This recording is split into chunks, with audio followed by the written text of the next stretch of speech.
Warahmatullahi wabarakatuh. Waalaikumsalam warahmatullahi wabarakatuh. Para mahasiswa yang berbahagia, 110 ya, hampir 110. Walaupun ini turun naik, ini 1-2 keluar masuk, tetapi di atas 100 ini mahasiswa PAUD luar biasa menurut saya. Artinya kita sudah memang betul-betul kampus digital ya. Ini 100, saya lihat 110 itu sudah ajak ya. 3-4 orang ini keluar masuk karena sinyal. Artinya tadi kita sudah bisa sebenarnya melakukan kegiatan virtual. Saya berharap kemampuan dasar ini bisa digunakan juga untuk proses bimbingan atau yang selanjutnya. Ya, terima kasih itu. Baiklah para mahasiswa, saya akan coba share hari ini kita akan melakukan kegiatan atau sedang melakukan kegiatan tentang penyusunan skripsi. Saya coba share materinya. Ya, kelihatan nggak? Kelihatan ya. Materi ini sebenarnya biasa saja, artinya bahwa mahasiswa akan menyusun skripsi itu udah biasa, tapi persoalannya kita ini sekarang masuk ke era pandemi ini. Nah, ini juga ada hambatan ya, ada persoalan yang harus kita atasi ya. Oleh karena itu kita ini suaranya di-mute dulu deh.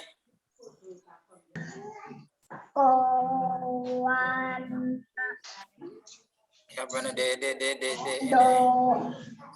de mute ya.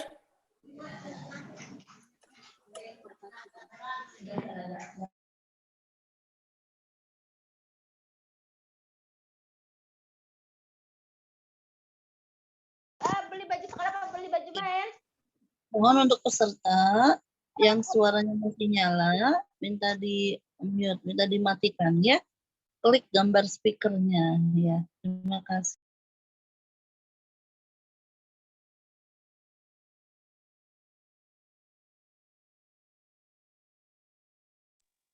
Mangga Pak Momon bisa dilanjutkan.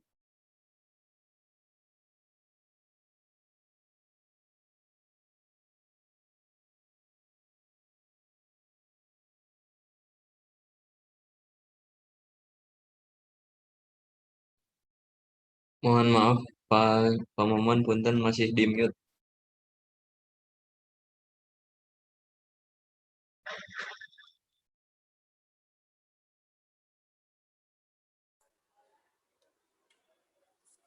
Oke ya. Bapak Ibu yang saya hormati, ada bapaknya, ibu-ibu ya.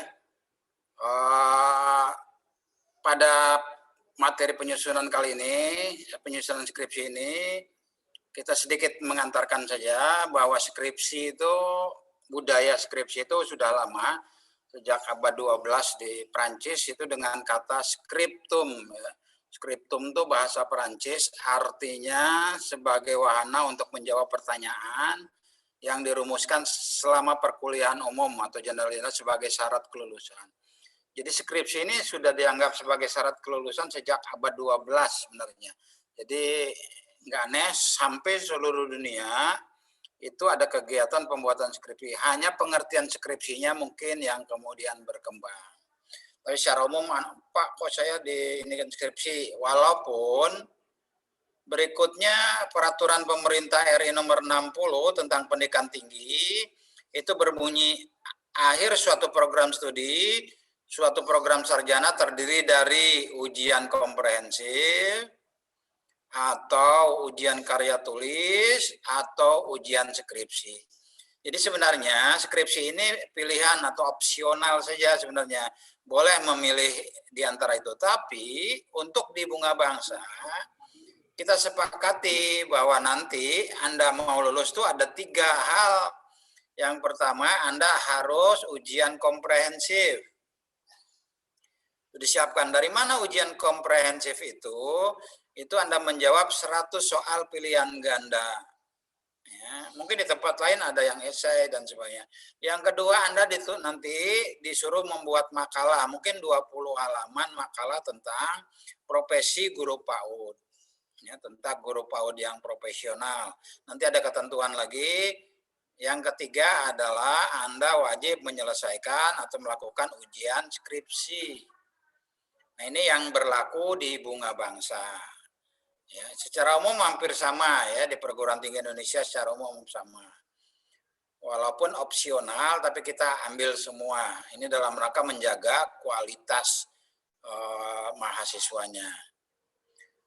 Kemudian apa sih skripsi itu? Skripsi itu merupakan karya tulis ilmiah yang disusun dari hasil penelitian lapangan ataupun penelitian kepustakaan. Jadi Anda bisa nulis penelitian itu di lapangan, ya, di sekolah, di PAUD, khususnya persoalan-persoalan PAUD, atau di rumah orang tua PAUD, atau di lembaga lain yang berhubungan dengan PAUD, atau penelitian kepustakaan dari buku-buku narasumber referensi, buku-buku dan narasumber lainnya. Nah ini, jadi Anda bisa pilih kalau Anda mau, sulit lapangannya tutup semua pintu, jendela ditutup semua, ya cari kepustakaan. Kalau kepustakaan nggak ditutup jendelanya, jendela pustaka itu nggak ditutup. Nah, oleh karena itu Anda bisa pilih, sesuaikan ya. Ketentuan lain disesuaikan dengan surat edaran penulisan skripsi oleh rektor ya, itu tentang penyelesaian skripsi di era pandemi sekarang ini. Jadi kemarin saya bicara dengan pembimbing harus melayani mahasiswa baik bimbingan secara offline maupun bimbingan secara online. Mahasiswa harus sudah mulai melakukan kembali pembimbingan secara online. Kalau offline mau ketemu terus agak susah.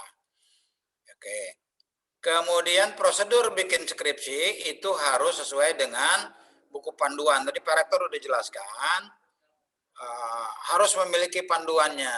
Nah, panduan yang lama yang Anda pegang itu dianggap masih relevan walaupun eranya pandemi. Panduan itu tidak dibuat waktu pandemi, tetapi dianalisis bahwa waktu pandemi sekalipun ini dianggap masih relevan. Ya.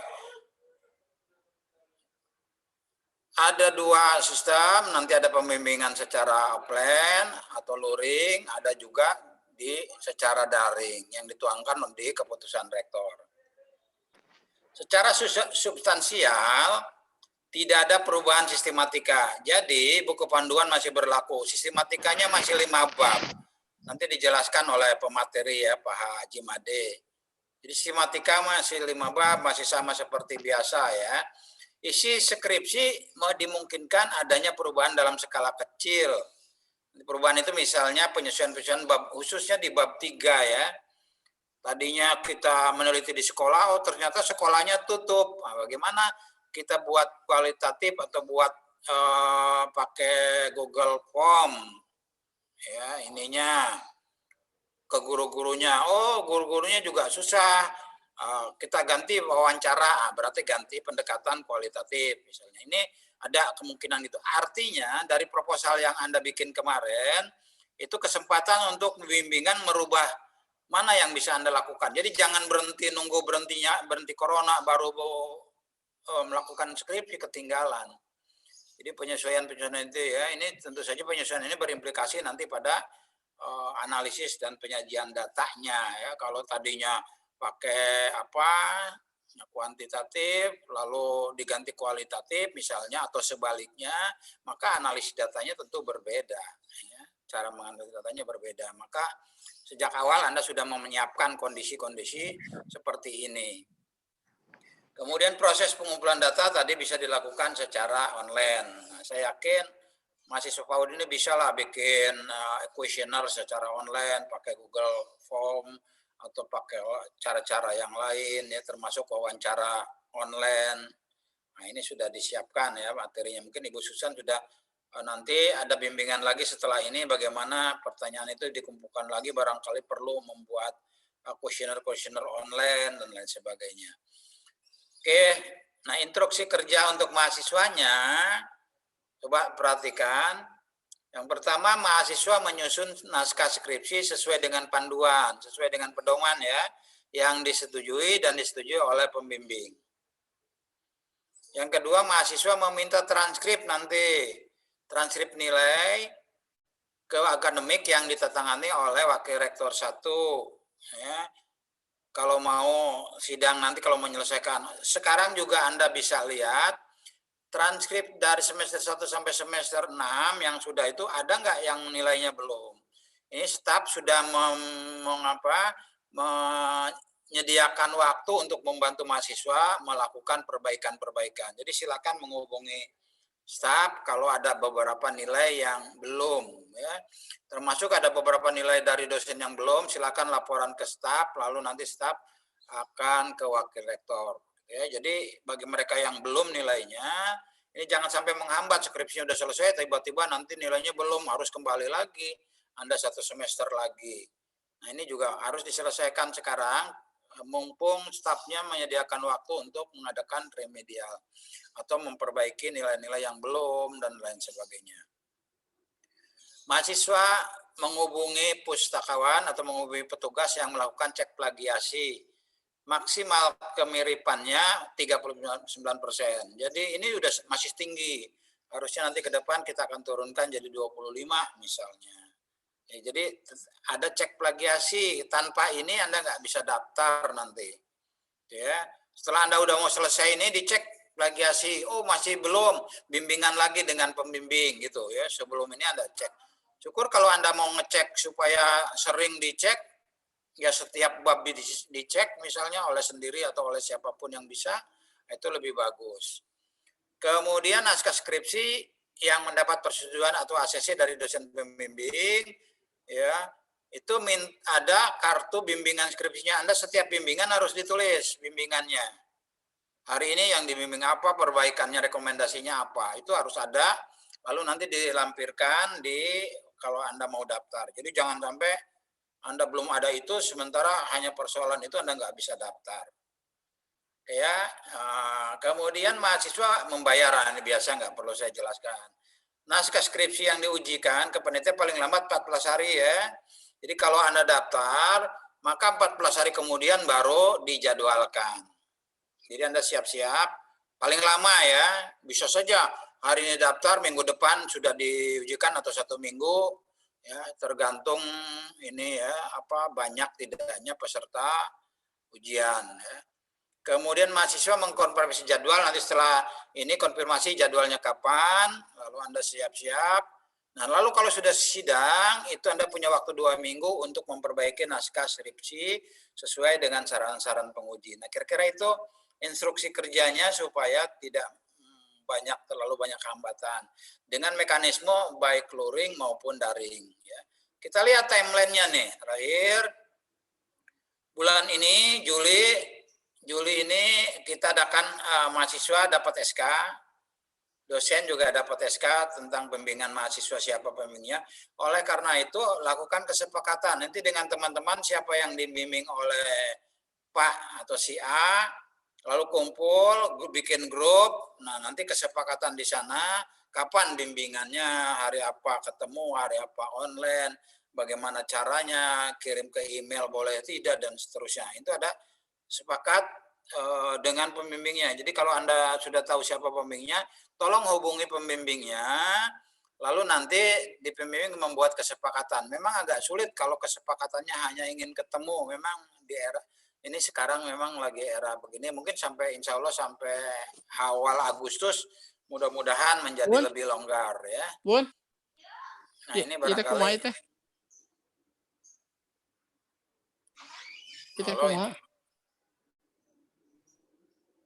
Ini siapa ini?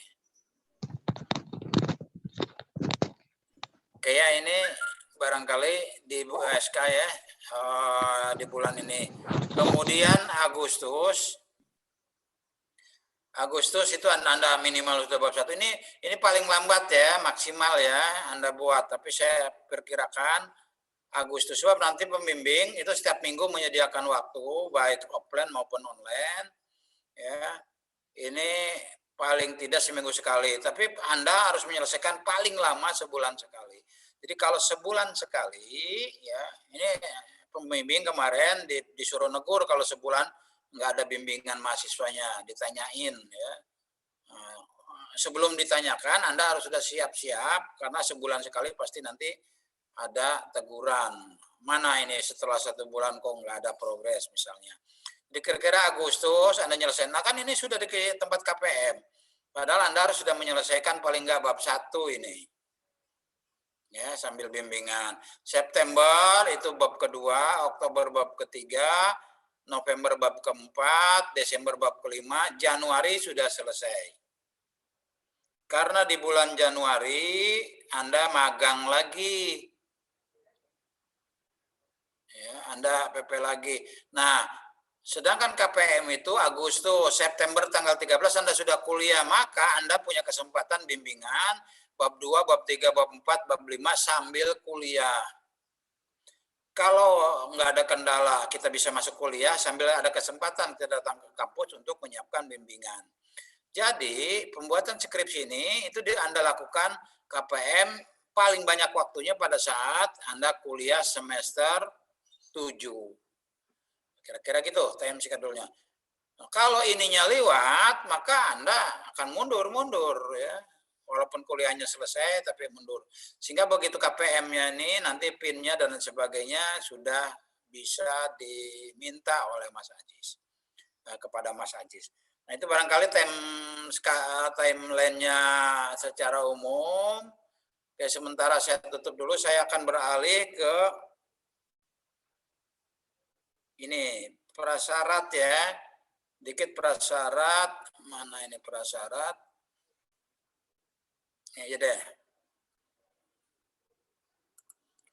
Ini contohnya, ini yang ada di TU, barangkali Anda ini nanti ambil dan minta ke TU. Hampir semua urusan dengan sidang ini online semua. Jadi Anda nggak perlu banyak datang sebab disuruh online. Pertama mengisi formulir melalui kampus. Ini kalau mau pendaftaran sidang. Jadi online. Anda sudah tanyakan ini. Nanti ininya Anda siapkan, Anda tempel di rumah supaya Anda menyiapkan ininya. Bukti cek plagiasi online. Kemudian KTP. Ya. Saya kira sudah semuanya punya KTP lah. B cuci, C siram. Oke ya, kemudian peserta mematikan mikrofonnya ya. Mangga Pak Momon dilanjutkan. soft filenya juga dikirim ke kampus, kemudian PIN ini minta ke Pak Ajis ya, eligible atau memenuhi persyaratan atau tidak, nomornya dikirim, kemudian dipersiapkan juga PowerPoint nanti. Nah, ini nanti sebenarnya 6 bulan yang akan datang, masih lama ya, atau 4 bulan 5 bulan yang, tapi secara umum Anda sudah tahu bahwa inilah kira-kira persyaratan yang paling harus disiapkan adalah kalau pas foto sudah biasa ya, mungkin nanti foto terbaru saja Anda difoto terbaru supaya wajahnya wajah baru. Jangan menggunakan foto ijazah waktu Anda SD ya. Nah ini bagi perempuan ini berjasa alma mater, baju putih, ada kerudung putih. Transkrip nilai yang diverifikasi tadi sudah jelaskan. Ini tadi staf sudah menyiapkan waktu untuk mahasiswa yang mau memperbaiki remedial nilai ya supaya tidak menghambat. Lalu sertifikat, ada lulus kompre, tahfidz Quran, ikut kompak. Yang belum punya sertifikat ini bisa menghubungi lembaga, bisa menghubungi TU, ya, PPL, ya, kemudian KPM, kegiatan lainnya termasuk Ramadan. Nah yang ini Anda mengikuti seminar nasional atau internasional atau regional. Nah, sekarang saya yakin Anda nggak mesti hadir pakai seminar Zoom, Anda bisa ikut. Ya, PAUD banyak lah yang mengikuti seminar, minta sertifikatnya. Ya, kalau bisa secara resmi ada sertifikatnya, ini bisa dilampirkan bahwa Anda aktif mengikuti seminar-seminar. Ya. Nah ini barangkali gambaran umumnya. Nanti terakhir Anda mengisi SKPI. Jadi tahun ini itu diwajibkan oleh negara Anda punya SKPI, surat keterangan pendamping ijazah. Di samping nilai-nilai transkrip tadi, Anda punya kemampuan apa sih? Nah itu itu ditulis dalam surat keterangan pendamping ijazahnya. Misalnya Anda juara nasional lomba cerita anak-anak, nah, misalnya itu sertifikatnya bisa ditulis nanti di form SKPI Anda. Nanti Anda punya surat keterangan pendamping ijazah, ya. Nah, banyak ya, nanti ada kolomnya, silakan isi. Kemudian data alumni. Nah, ini barangkali secara umum gambaran persyaratan yang umum, ya, yang umum dilakukan. Oke, ini nanti teknis ya. Kemudian terakhir adalah saya mau nih yang terakhir.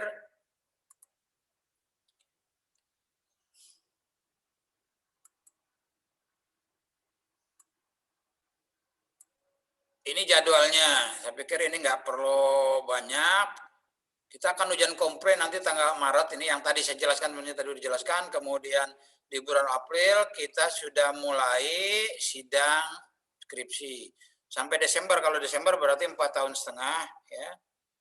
Sampai April lagi lah 5 tahun. Sebab nanti wisuda April lagi.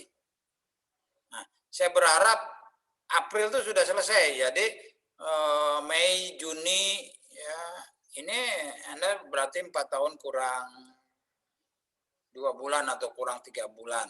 Nah, ini yang kita harapkan kira-kira gitu ya. Ini edarannya ada di TU. Nah, barangkali itulah gambaran secara umum ya. Jadi saya ulangi lagi, maka time schedule itu tolong diperhatikan Anda. Betul bahwa Anda lagi sibuk-sibuknya. Jadi apalagi KPM sibuk, tapi untuk tidak ada waktu lagi untuk tidak melakukan ini sesuai dengan jadwal yang atau time schedule yang ini. Kalau enggak nanti Anda mundurnya terlalu jauh. Ini saya berharap ini. Jadi saya ulangi lagi, banyak-banyaklah konsultasi sama pembimbing. Oleh karena itu terakhir pesan-pesan pada saat Anda konsultasi dengan pembimbing itu, memang di beberapa perguruan tinggi ada aturan bahasa bagaimana Anda membuat WA. Ya. Di UGM sendiri mengeluarkan cara ber-WA kepada dosen pembimbing.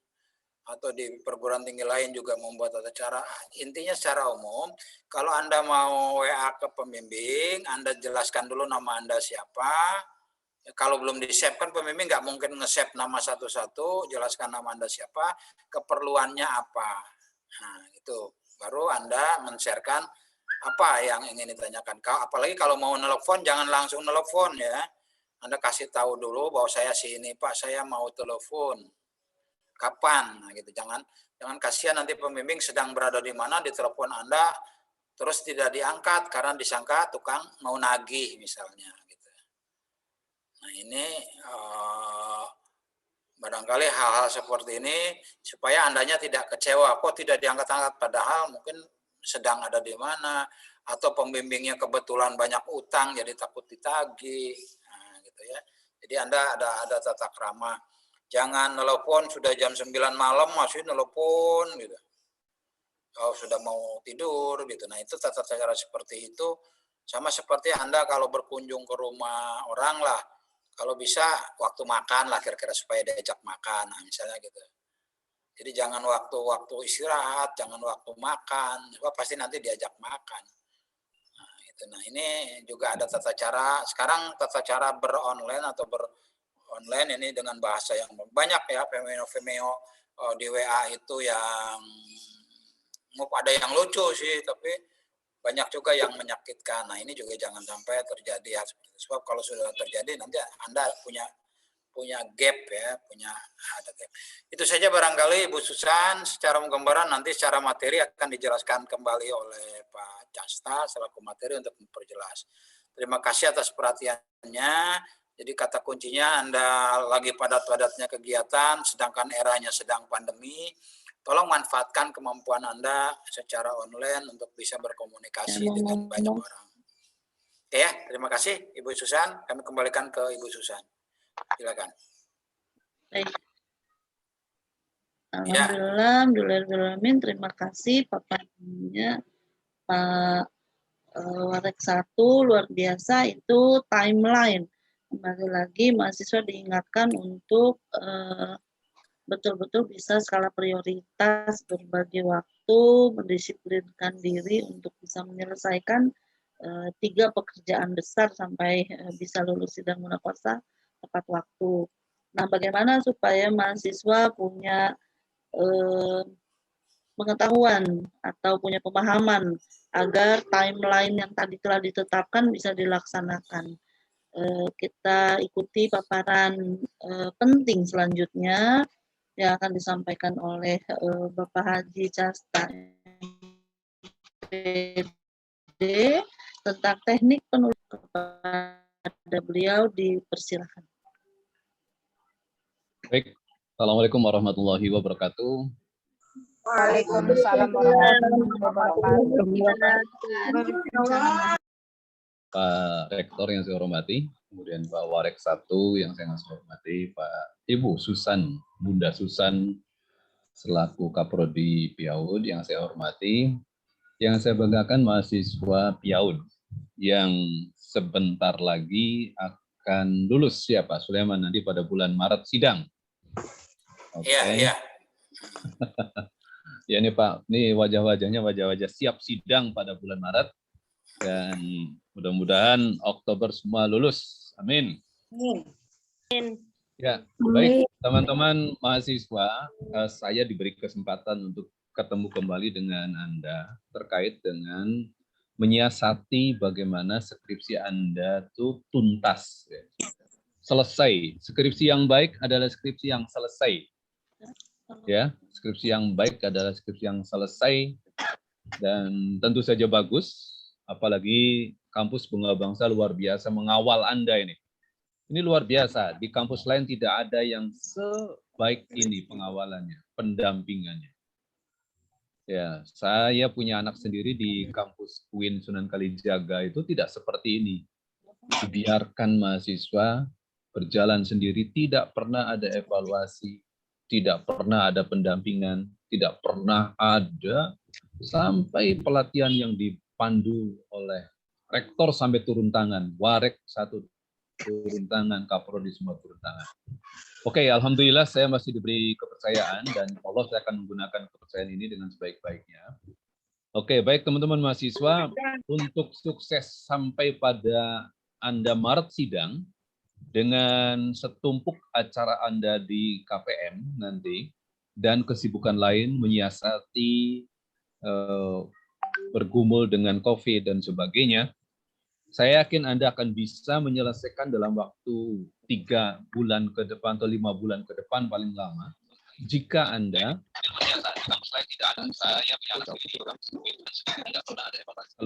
mengikuti apa yang tadi disarankan Pak Warek 1, Pak Rektor, dan insya Allah saya akan berikan trik-triknya. Termasuk juga bagaimana ketika mahasiswa jangan sampai lebih dari 39% similarity-nya. Nah, ini akan saya kasih clue-cluenya. Pertama, izinkan saya untuk menyampaikan share screen dulu untuk materi kita hari ini. Nah, ini materi saya juga ini agak panjang karena sebetulnya materi ini saya harus membahas materi yang berhubungan dengan penelitian kuantitatif dan penelitian yang kualitatif. Ya. Nah, saran saya yang pertama, untuk Anda bisa sampai 3 bulan ke depan bisa, atau 4 bulan, 5 bulan ke depan paling lama itu bisa sidang, saya to the point bahwa Anda sekarang sudah harus pelajari pedoman penulisan skripsi. Itu yang pertama. Wajib dalam sela-sela kesibukan Anda pelajari pedoman penulisan skripsi. Wajib, seperti Pak Rektor tadi tandaskan, Pak Warek tandaskan. Kemudian Anda buat outline skripsi. Sudah mulai membuat outline skripsi. Dari cover, lembar persetujuan, abstrak, udah diketik ya dari sekarang. Daftar isi sampai bab 1, bab 2, bab 3, sampai bab 4, bab 5, meskipun baru judul-judul dan subjudulnya, ya itu kerjakan dulu. Dibikin dulu sampai daftar pustaka, sampai daftar apapun yang ada dibutuhkan dalam skripsi Anda. Dicicil. Buat outline dari sekarang. Besok atau selesai acara ini, langsung buat. Lihat pedoman, ukuran kertasnya berapa, tipe hurufnya apa, ukuran hurufnya berapa, spasinya berapa, pedoman nih. Buat outline. Yang ketiga, komitmen waktu. Komitmen disiplin, dan ini penting sekali. Ya, Anda tolong tertibkan diri Anda setiap hari selalu ada waktu untuk mengerjakan outline yang sudah dibuat. Seperti apa? Seperti ini. Cover tulis saja dari awal.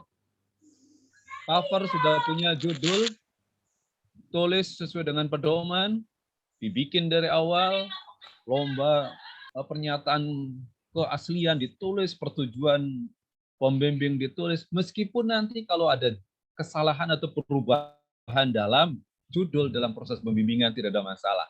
Tempat untuk meletakkan perubahannya sudah ada. Jadi kalau Anda mulai dari sekarang melakukan ini, langkah-langkah ini akan ringan. Jangan menunggu nanti ini selesai setelah bab 4, bab 5 dikerjakan baru melangkah ke pembuatan cover. Tidak. Dari sekarang. Ya, ini yang pertama yang harus Anda lakukan. Ya, jadi ini daftar isi seperti ini, ketik saja dulu. Bahkan halamannya belum ada. Tinggalkan halaman. Sediakan saja dulu. Angkanya masih tidak beres pun nggak ada masalah. Tapi buat dengan baik dulu dari sekarang. Sistematikanya sesuai pedoman. Kalaupun nanti ada perubahan dari dosen pembimbing dengan proses pembimbingan, kolaborasi dengan pembimbing, nggak ada masalah. Kerjakan dari sekarang. Ya, struktur skripsi sesuai pedoman agar dibuat terlebih dahulu. Ini, ya. Nah, berikutnya terkait dengan disiplin waktu, Anda sudah dari sekarang menabung kutipan. Menabung kutipan. Dari mana kutipannya? Bisa dari buku, ya. Dari satu hari itu kalau bisa bacalah beberapa artikel atau buku yang relevan dengan topik-topik yang sedang kita bahas. Kutip. Yang sudah punya laptop dan sudah diinstal SPSS untuk yang programnya penelitiannya kualitatif silakan. Yang belum segera untuk menyesuaikan. Kemudian kalau yang menggunakan kualitatif silakan bisa diinstal Atlas TI-nya. Mendeley kalau sudah oke. Nah, apa yang harus Anda lakukan nanti? Ya, sebelum ke abstrak saya ingin ke tempat lain dulu sebentar. Ini teman-teman, saya ingin share screen yang lain ya, supaya Anda punya gambaran bagaimana supaya kerja Anda, nah, ini untuk mengurangi. Jadi tadi yang sudah Anda kerjakan tadi sesuai dengan struktur skripsi, sekarang Anda bikin lagi di tempat yang lain untuk menghindari jumlah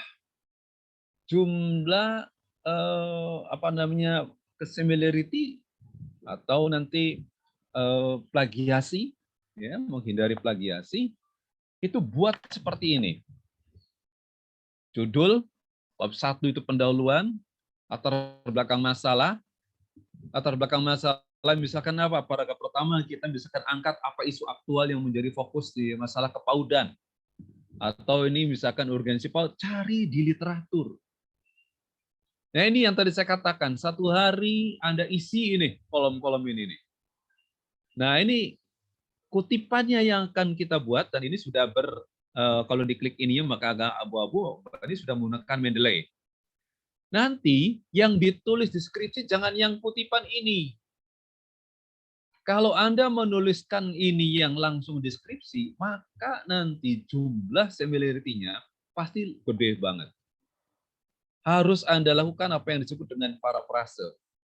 Bagaimana Anda menyarikan kembali, mengambil poin-poin dari kutipan ini, kemudian ini yang akan kita tuliskan ke sini, ini yang akan dijadikan kutipan atau sitasi kita di latar belakang deskripsi kita. Jadi kalimat-kalimatnya sudah kalimat kita sendiri.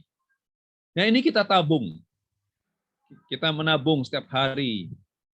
Cari kutipan. Nah, saya melakukan misalkan dari tulisan artikel lain.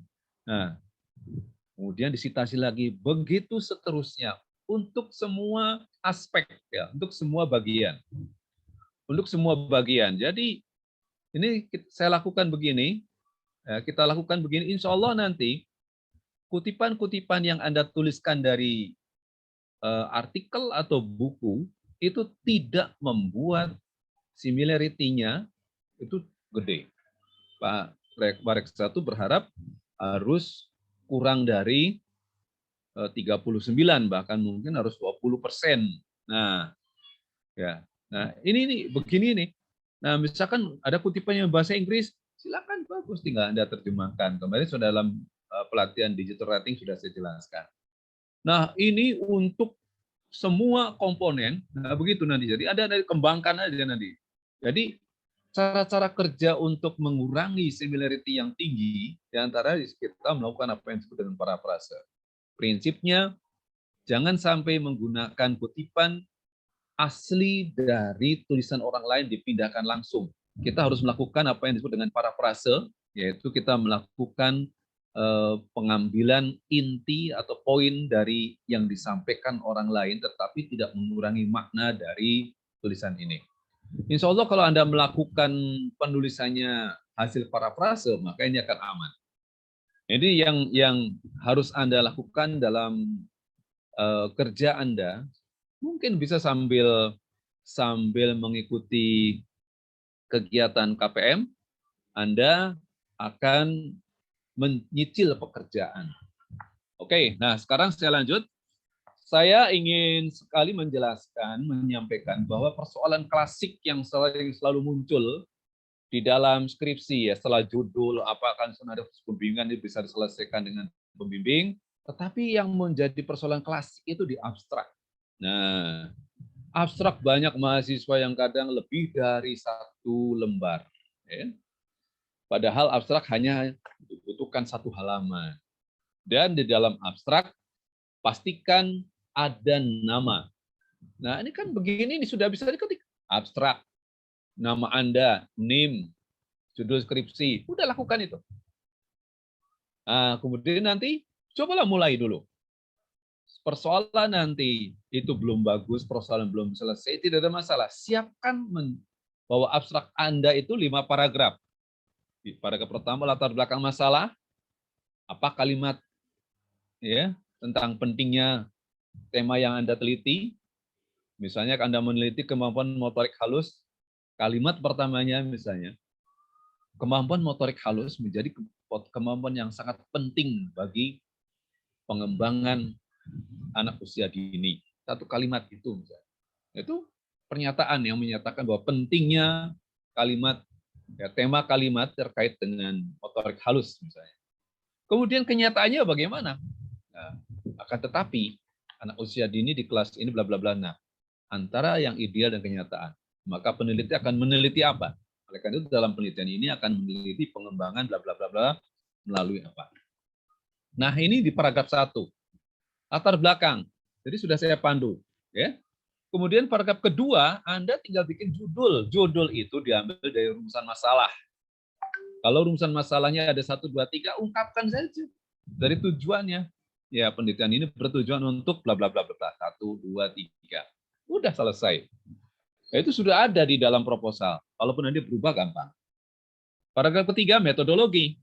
Nah, penelitian ini menggunakan pendekatan kuantitatif, jenisnya apa, desainnya apa. Untuk penelitian ini menggunakan jenisnya PTK, desainnya dari siapa. Misalnya. Kemudian populasi sampelnya dari mana, jumlahnya berapa, teknik pengumpulan datanya menggunakan apa. Data diolahnya bagaimana. Nah, itu di paragraf ketiga. Paragraf keempat, hasil. Nah, hasil ini tentu menjawab yang tadi, paragraf yang kedua, tujuan. Ya. Nah, berdasarkan hasil penelitian ditemukan bla bla bla 1, 2, 3. Jelaskan. Kalau ada hasil uji hipotesis dengan statistik, jelaskan bagaimana hasil uji hipotesisnya. Nah, itu paragraf 4. Paragraf kelima, simpulan. Kesimpulan tinggal Anda ungkapkan dengan bernas. Kesimpulan akhir dari penelitian Anda itu apa? Nah, misalkan kesimpulan bahwa permainan bowling angka dapat efektif digunakan untuk meningkatkan kemampuan pengembangan kognitif anak usia dini. Nah, itu kesimpulan kalimat yang bernas. Kemudian, apa kontribusi, apa manfaat? Penelitian ini diharapkan penelitian akan bermanfaat untuk apa?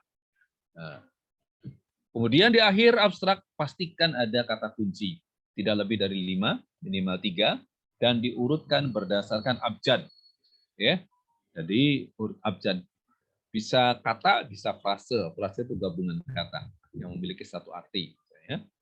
Nah ini, tolong buat saja dulu. Ya, yang buat belum ada hasilnya, ya sudah. Siapkan paragrafnya, hasilnya kosong. Nah ini buat abstrak. Semua harus ikuti begitu. Cepat nanti skripsi Anda. Ya, berikutnya yang perlu menjadi perhatian lagi adalah, oke, tolong dalam memasuki penulisan skripsi. Nah, ini kita ada apa namanya? Ini puzzle ini. Nah, beberapa kesalahan kecil yang sangat mengganggu di dalam skripsi Anda. Pertama, sebelah kiri, hindari kata apa? Peneliti, penulis, saya, kami, mungkin, barangkali. Penelitian nggak mungkin dong menggunakan kata mungkin, harus pasti. Barangkali, apalagi ini nggak jelas.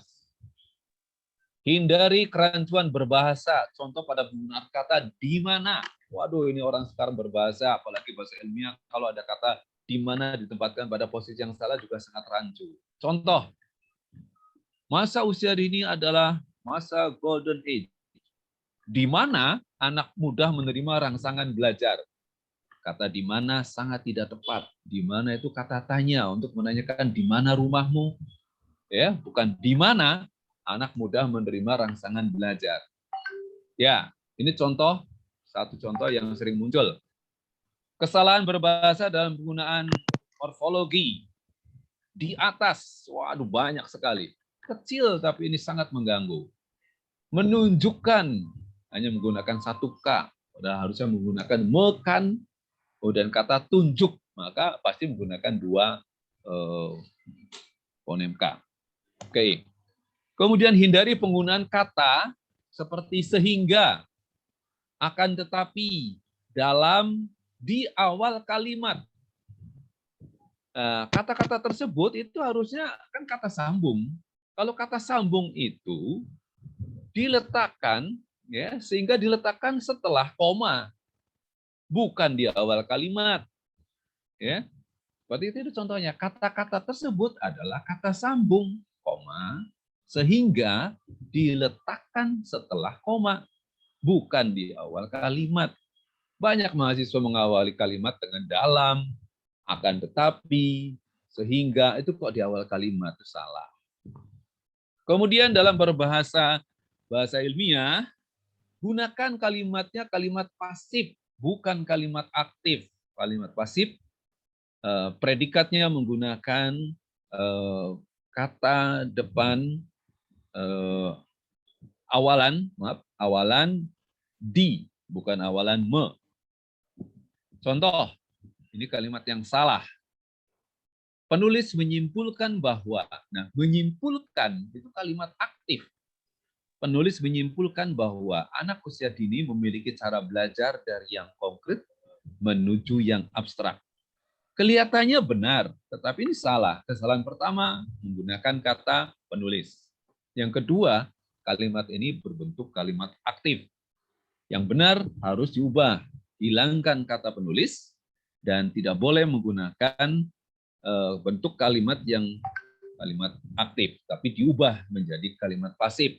Sehingga bisa menjadi disimpulkan bahwa, disimpulkan di, ya, sehingga kalimat pasif disimpulkan bahwa anak usia dini belajar dari yang konkret menuju ke yang abstrak, tidak mengubah arti, tetapi inilah tradisi ilmiah bahasa dalam ragam bahasa baku bahasa ilmiah. Ini hal-hal semacam ini mohon nanti diperhatikan. Masih banyak lagi, tapi saya hanya membuat beberapa hal yang sangat mengganggu kalau saya membaca skripsi pada saat saya menguji sidang maupun membimbing. Baik. Nah, selain tadi abstrak, kemudian ini kerancuan bahasa untuk memasuki paragraf dalam skripsi Anda.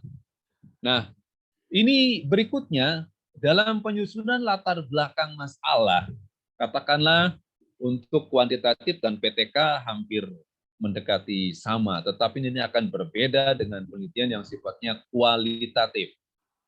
Nah, kalau Anda meneliti dengan menggunakan pendekatan kualitatif, maka paragraf-paragrafnya seperti ini. Ya, paragraf seperti ini. Kalau Pak, saya akan satu pokok bilang paragraf tidak ada masalah, sehingga tidak perlu latar belakang masalah itu berpanjang-panjang. Ya, paragraf pertama adalah arti penting, tema penelitian. Ya, ini berupa keternalan, rasio mengapa tema yang Anda angkat itu penting untuk diteliti. Argumentasi, ya, argumentasi. Tidak bicara dari pendidikan, undang-undang sampai peraturan Mendikbud, nggak penting itu. Anda sedang bicara apa? Bicara motorik halus, bicaralah pengembangan motorik halus. Pengembangan motorik. Anda sedang bicara pengembangan kognitif, bicaralah. Kenapa itu pengembangan kognitif itu penting untuk diteliti? Ya, itu paragraf 1. Nah, paragraf kedua nanti paparan asumsi-asumsi teori yang berhubungan dengan tema yang diteliti tadi. Bukan teori di sini, tapi asumsi-asumsi teori, kebenaran-kebenaran yang diyakini oleh para ahli, oleh kita semua nggak apa-apa membuat asumsi-asumsi teori. Nah, tentang yang tidak terteliti, misalnya kita sudah meneliti motorik halus, asumsi apa motorik halus? Ya, kemudian kita mau menelitinya bahwa ini nanti pengembangan motoriknya sambil bermain, engklek arahnya, berarti kan asumsi-asumsi tentang bermain bagi anak usia dini itu apa? Nah, ini dipaparkan di paragraf kedua. Kemudian paragraf ketiga, itu paparan kondisi faktual, kenyataannya di lokasi penelitian yang akan Anda teliti. Bagaimana sih pengembangan motorik halus anaknya di sana?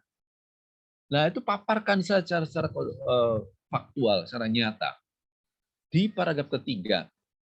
Sehingga kalau kita melihat paragraf kedua dan ketiga, di sini ada gap. Ada jarak. Dan jarak itulah berarti nanti masalah. Dan itulah maka lahir paragraf keempat. Maka paragraf keempat di sinilah adalah permasalahannya apa kalau begitu? Paparkan. Ya, ada kesenjangan antara teori dan praktek, antara dasolan yang dicita-citakan dengan dasain, dengan kenyataannya. Apa? Bagaimana kalau ini dibiarkan? Apa yang akan terjadi? Nah, itu di bab paragraf 4.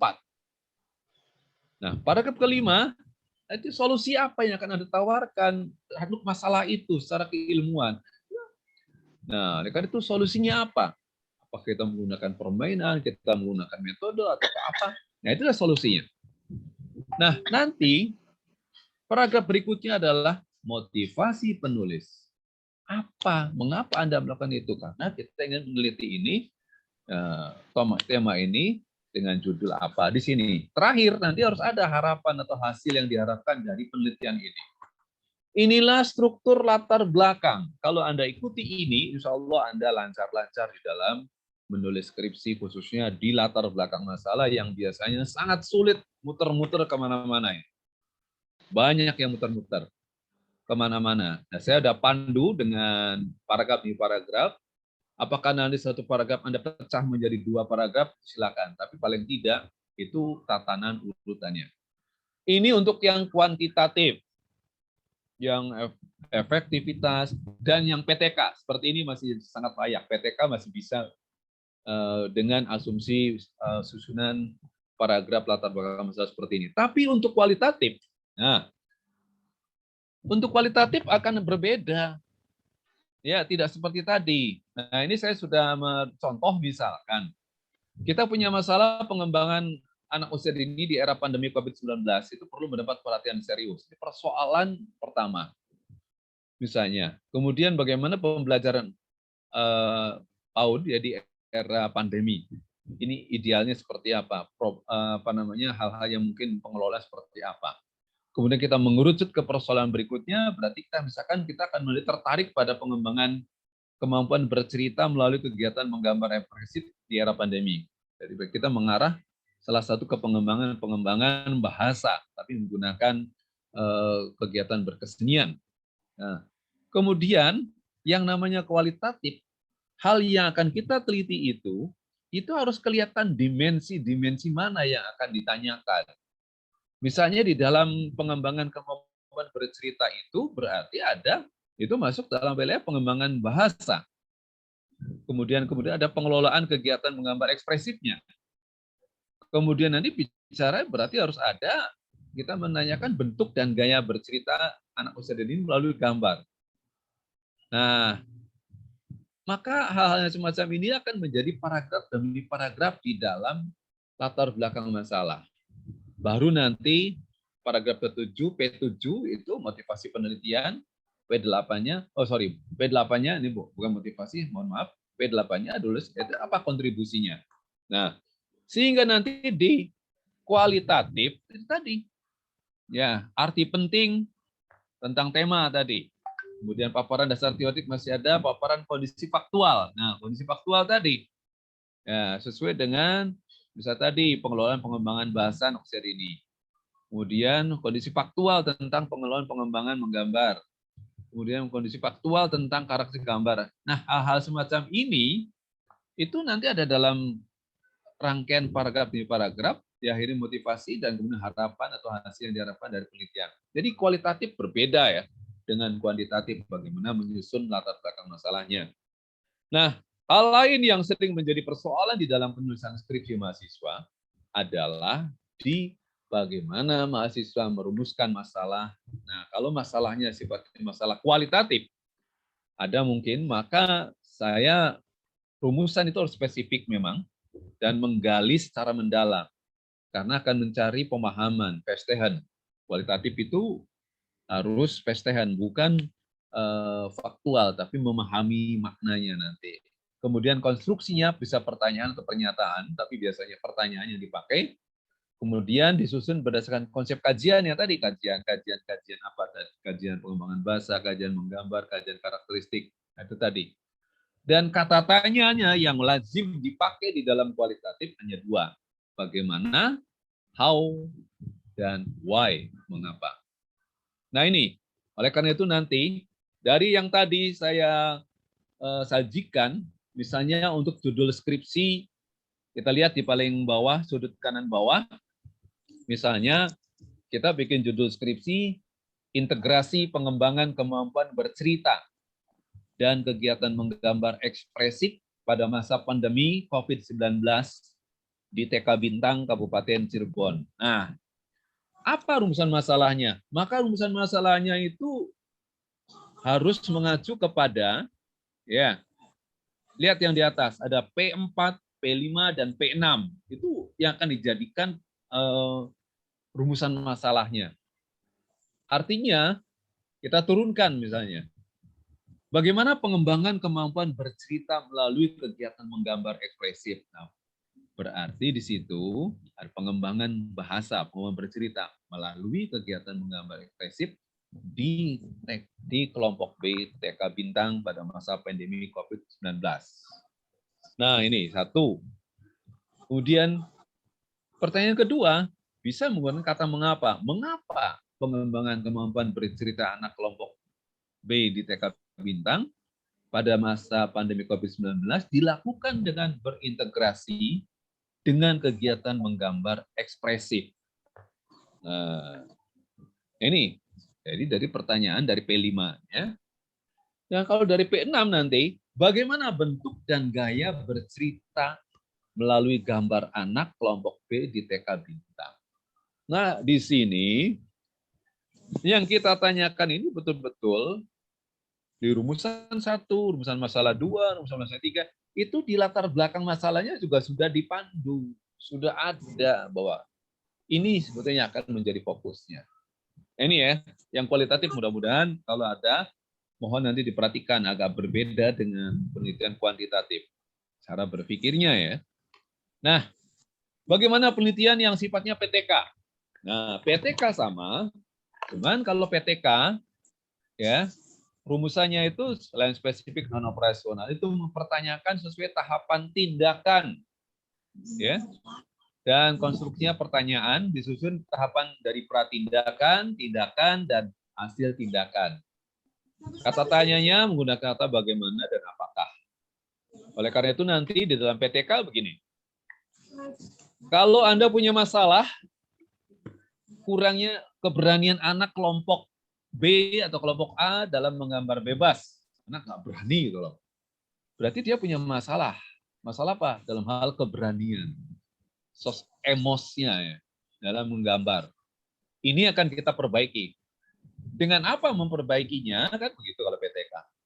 Maka kita harus cari teori, asumsi teori atau teori itu yang mendasari. Misalnya ada pendapat Hajar Pamadi, misalnya beliau menyatakan bahwa kegiatan menggambar pada anak usia dini harus menjamin anak gembira dan menyenangkan. Nah, menyenangkan.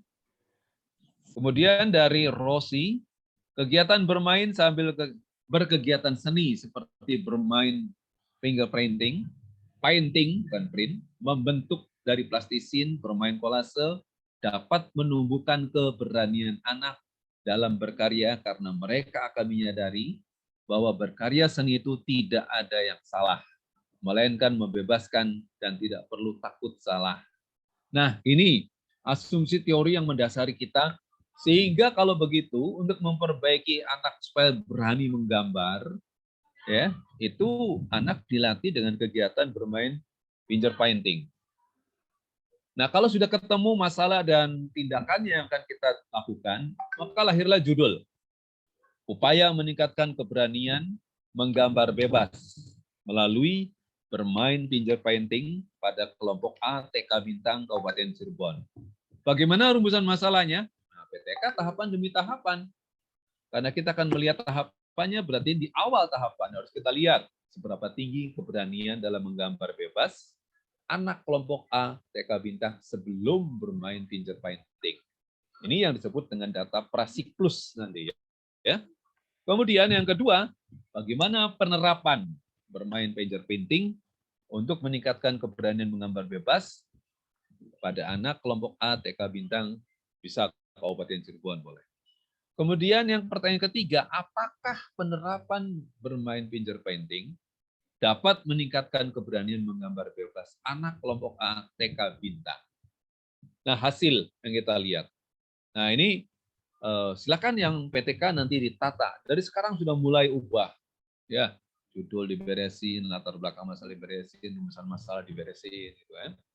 Nah, bagi yang penelitiannya kuantitatif, tentu ada hal yang harus perhatikan, terutama kalau kuantitatif lebih ada indikator yang harus dilihat, ya. Indikatornya itu harus mudah diukur. Apa indikatornya? Ya, motorik halus kalau diukur secara kuantitatif ada. Apa indikator dari motorik halus? Kelenturan, misalnya dan sebagainya. Kalau ada yang menyebut koordinasi mata tangan, kemarin saya sering menguji motorik halus, koordinasi mata tangan. Itu bagaimana ngukurnya koordinasi tangan? Nggak akan bisa itu. Karena sifatnya sangat individual dan dirasakan oleh pribadi. Yang bisa diamati penelitian itu gejalanya, bukan yang menyebabkan gejala. Gejala itu dari hasil koordinasi mata tangan, jadi bukan. Ya, jadi gejala itu hasil dari proses koordinasi mata tangan. Jadi salah kalau ada yang misalnya indikatornya motorik halus, itu motorik kasar, itu koordinasi mata tangan, itu pengertian. Ya. Oke, nah kemudian konstruksinya itu dalam bentuk pertanyaan saja. Kalau pernyataan mungkin agak repot nanti. Nah, dalam hal pertanyaan penelitian, itu ada pertanyaan yang sifatnya deskriptif, ya, dan ada pertanyaan sifatnya inferensial. Pertanyaan inferensial itu nanti akan lahir hipotesis dan akan kelihatan seperti apa desainnya. Kata tanyanya nanti Anda bisa menggunakan untuk yang deskriptif, gunakan seberapa baik atau seberapa tinggi, ya, nah, sesuai dengan apa yang diukur. Kalau yang diukurnya itu sifatnya moralitas atau sesuatu yang sifatnya lebih ke nilai, ya maka baik buruk. Ya. Tapi kalau yang sifatnya prestasi, kemampuan, itu ya gunakanlah kata tinggi, sehingga seberapa tinggi. Ini penggunaan bahasa, diksi di dalam penelitian kuantitatif itu harus jelas sekali. Kemudian untuk pertanyaan yang sifatnya inferensial, yang berhubungan dengan hipotesis, bisa nanti tergantung penelitian Anda. Seberapa erat, seberapa besar, Ataukah menggunakan kata apakah ada pengaruh, apakah ada hubungan, apakah ada perbedaan, itu juga boleh. Ya, oke, baik. Nah, ini hal yang harus diperhatikan sehingga contoh dari penelitian yang sifatnya korelasi, penelitian korelasi bivariat. Misalnya Anda punya masalah, rendahnya di situ Anda bisa melihat lebih dari 75% kemandirian belajar anak di kelompok A itu rendah. Kemandirian belajarnya rendah. Nah, ini masalah. Berarti masalahnya adalah masalahnya itu kemandirian belajar. Kemudian kita cari asumsinya. Misalnya dari pendapatnya Kant, bahwa kemandirian anak usia dini merupakan akumulasi dari kematangan fungsi-fungsi biologis. Kematangan fungsi-fungsi biologis, seperti kemampuan motorik dan psikologis, termasuk aspek sosial. Nah, kita bisa mengambil satu poin tadi dari pernyataan Kant tadi, bahwa ada kematangan fungsi-fungsi biologis. Kalau bicara kematangan fungsi-fungsi biologis, dalam konteks sepaudan berarti kemampuan motorik halus misalnya. Nah, kalau kita membuat penelitian korelasi, kita bisa menghubungkan apakah ada hubungan antara kematangan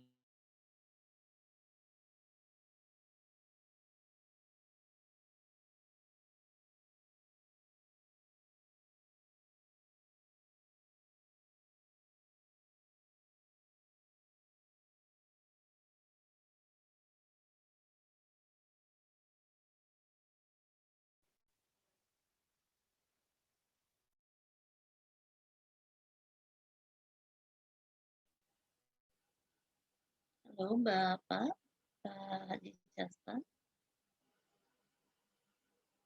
Halo Pak, sepertinya sinyal ya, rekan-rekan nggak ditunggu.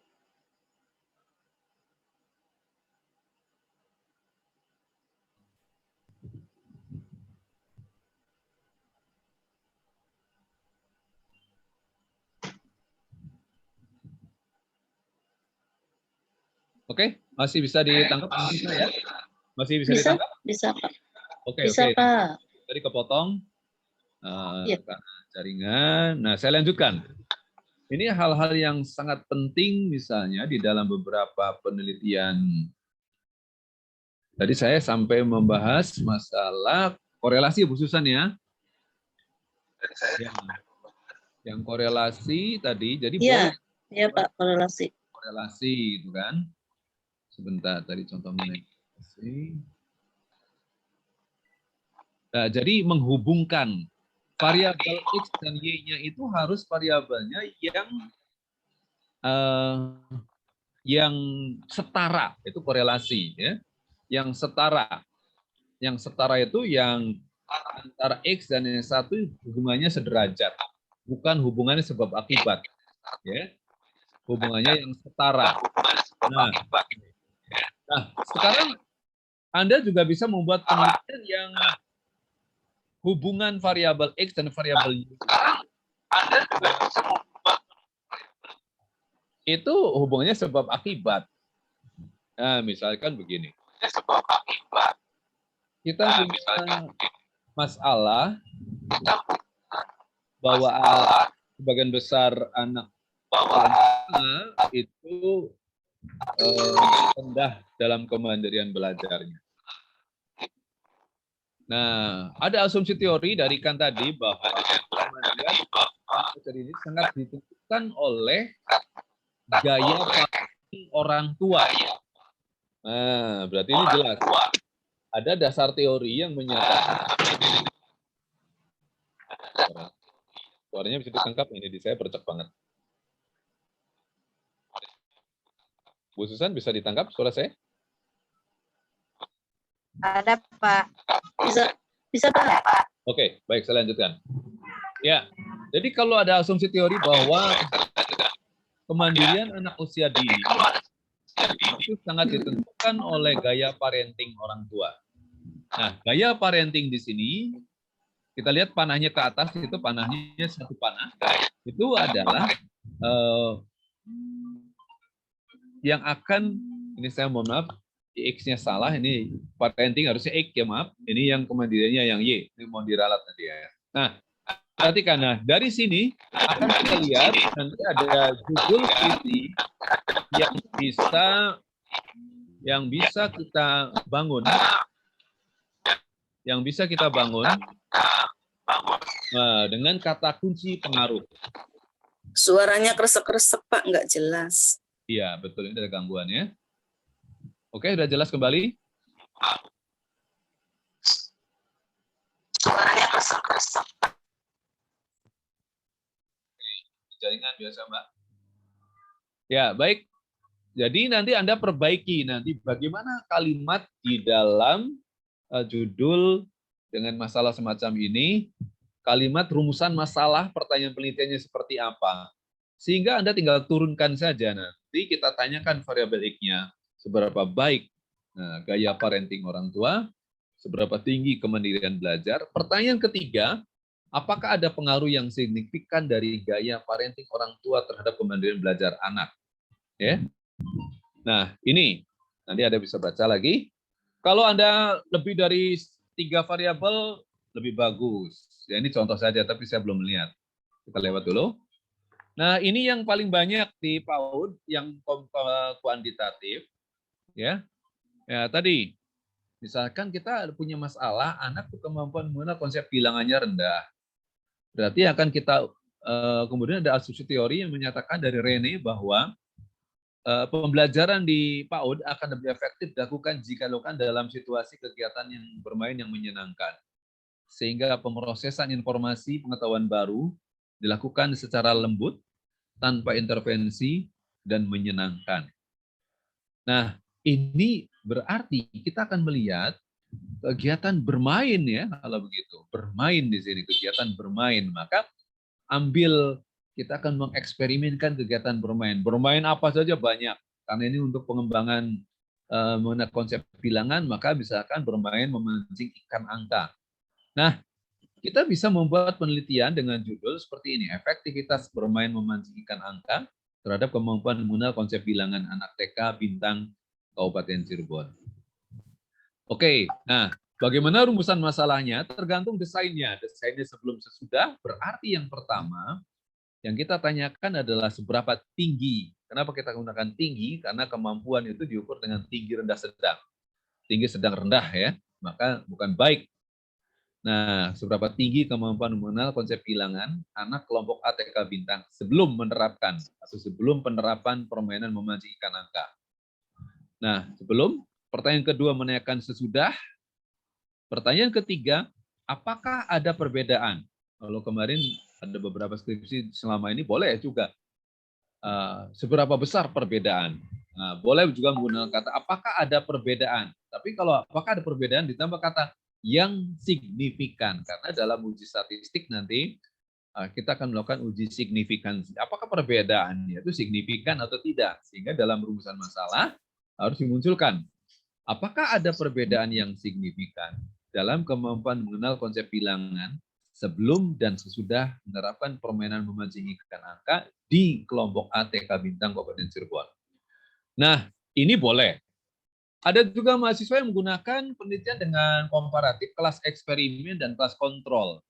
Nah, misalnya masalahnya sama, nah tetapi yang kelas eksperimennya bermain memancing ikan angka, kelas kontrolnya hanya membilang benda. Anak diajak membilang benda 1, 2, 3, dan nah, ini sebagai kelas kontrol.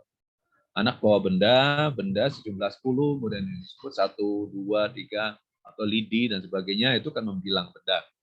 Nah, membilang bendanya kelas kontrol, kelas eksperimennya memancing ikan angka, sehingga nanti judul tetap sama, tetapi akan kelihatan dalam desain penelitiannya, desainnya eksperimen dan kontrol. Maka kelihatan di rumusan masalah pertama, seberapa tinggi kemampuan mengenal konsep bilangan siswa kelas eksperimen yang menerapkan permainan memancing ikan angka. Seberapa tinggi kemampuan mengenal konsep bilangan siswa kelas kontrol yang menerapkan kegiatan membilang angka. Jadi jangan pembelajaran konvensional ya. Konvensionalnya seperti apa? Ya, jelaskan saja bahwa kita sedang membandingkan antara mana yang lebih efektif antara bermain memancingkan angka ataukah dengan membilang benda untuk mengembangkan kemampuan mengenal konsep bilangan. Sehingga perumusan masalah yang ketiga adalah menanyakan apakah ada perbedaan yang signifikan.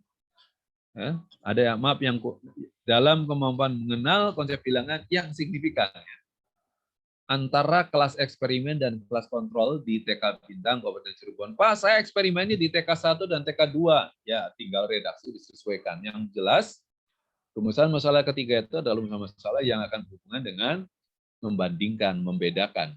Nah, baik. Nah, konstruksi teori mahasiswa, kita ambil contoh misalnya judul tadi, efektivitas bermain memancing ikan angka terhadap kemampuan mengenal konsep bilangan, anak TK Bintang. Pak, kelompok A-nya ditulis, silakan. Tapi tidak apa-apa nanti dinyatakan dalam fokus penelitian. Ya. Nah, kita lihat di rumusan masalah.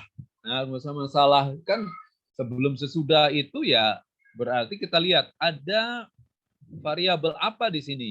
Yaitu ada variabel mengenal konsep bilangan dan ada variabel memancing, bermain atau bermain permainan memancing ikan angka.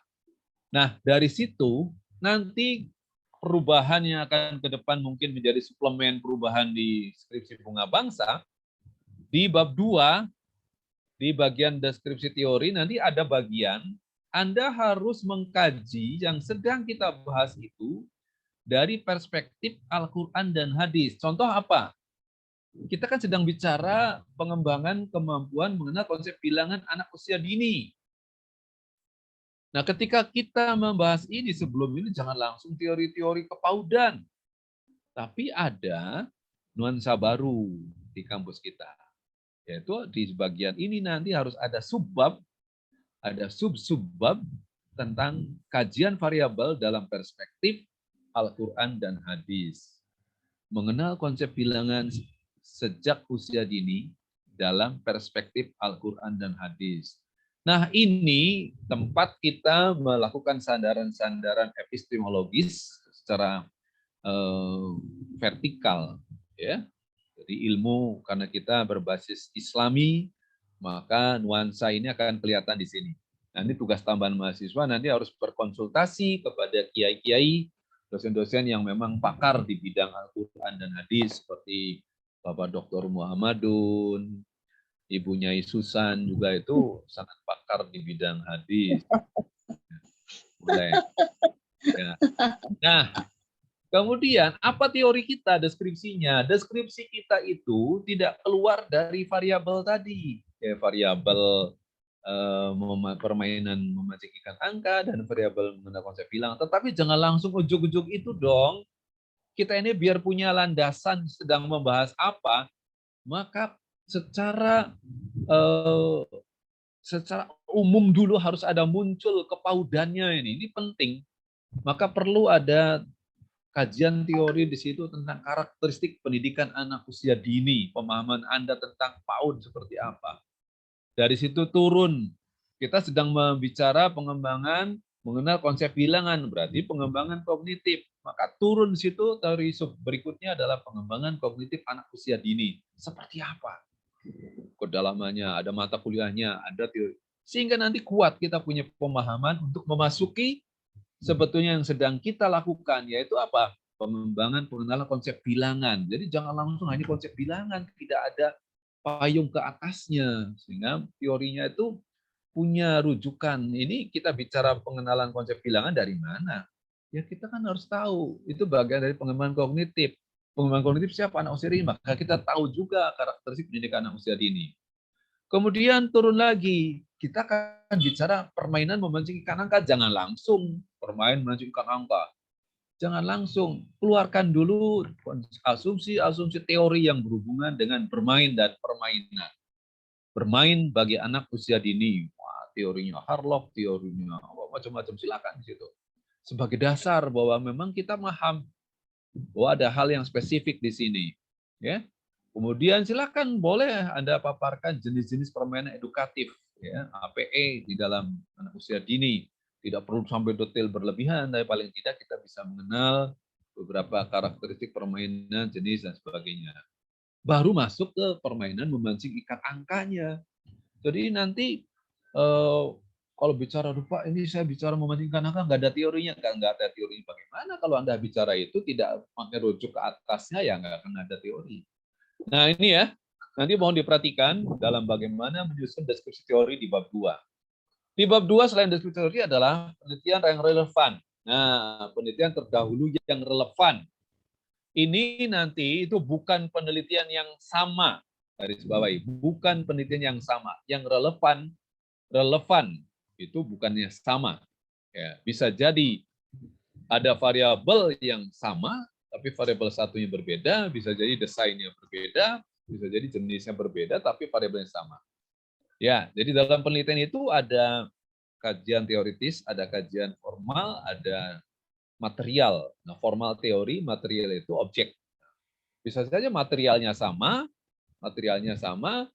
meneliti di TK, tapi formalnya, objek formalnya berbeda. Objek formal teorinya. Misalnya contoh apa? Motorik halus itu adalah teorinya misalnya. Teorinya itu objek formal, teori-teori motorik halus, tapi objek materialnya di mana? Misalnya lokus. Bisa saja kita meneliti sama, orang lain juga meneliti sama motorik halus, tapi kan materialnya berbeda. Itu nggak apa-apa. Nah, itu yang membuat bahwa kita perlu nanti ada penelitian yang terdahulu yang relevan. Cari sedikitnya 3 penelitian yang relevan. Tuliskan nanti 1, 2, 3, 4, 5. Ya. Anda katakan jangan skripsi, penelitian. Ya, penelitian siapa? Penelitian Asih Kurniasih berjudul bla bla bla bla bla. Dengan desain penelitian apa? Hasil penelitian menunjukkan apa? Itu yang paling penting. Menunjukkan bahwa bla bla bla bla. Bisa lihat di abstraknya juga. Ya, lihat aja di abstrak. Kalau memang atau ya di bagian kesimpulan bisa kelihatan. Nah, persamaan penelitian ini adalah apa dengan yang Anda lakukan itu? Kemudian apa juga perbedaannya? Nah, itu masing-masing 1, 2, 3, 4, 5 Anda deskripsikan. Di akhir nanti dibikin tabel semacam ini. Ya, berdasarkan uraian di atas dapat disajikan dalam bentuk tabel sebagai berikut. Ada tabel. Peneliti kolom 1. Pak, saya pakai nomor. Boleh. Ini karena saya terbatas uang di PowerPoint. Nomor, peneliti, judul penelitian, hasil penelitian, perbedaan, persamaan. Asih Kurniasih judulnya ini. Hasil penelitiannya, permainan bowling angka dapat meningkatkan kemampuan mengenal dan mengurutkan angka. Apa perbedaannya? Pengembangan kemampuan mengenal angka dilakukan dengan bermain bowling angka, sedangkan Anda dengan menggunakan memancing ikan angka. Kan? Jelaskan nanti. Persamaannya apa? Sama-sama menggunakan desain eksperimen pre and post test design dan meningkatkan kemampuan mengenal angka anak usia dini. Gak apa-apa, itu adalah formalnya sama, ya. Ada yang berbeda, yaitu tadi formal terkait dengan bermainnya. Nah, ini di bab 2, ya. Ini yang sering sekali menjadi persoalan. Ya, kemudian bagi mahasiswa yang menggunakan hipotesis nanti, ya. Jadi saya yang terlewat ini kerangka berpikir belum saya bahas.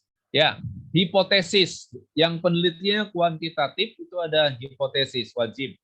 Yang penelitiannya kualitatif tidak harus hipotesis. Yang penelitiannya PTK itu ada hipotesis tindakan. Nah, hipotesis lahir diturunkan dari rumusan masalah ketiga. Harus jelas hipotesisnya menggunakan uji apa.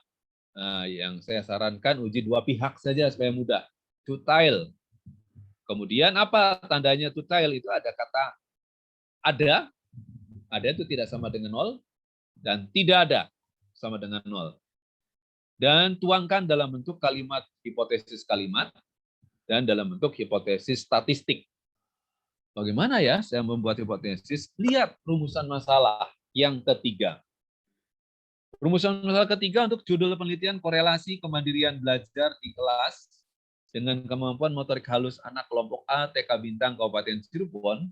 Pertanyaan atau rumusan masalah ketiga berbunyi, apakah ada korelasi yang signifikan antara kemandirian belajar di kelas dengan kemampuan motorik halus anak kelompok A TK Bintang.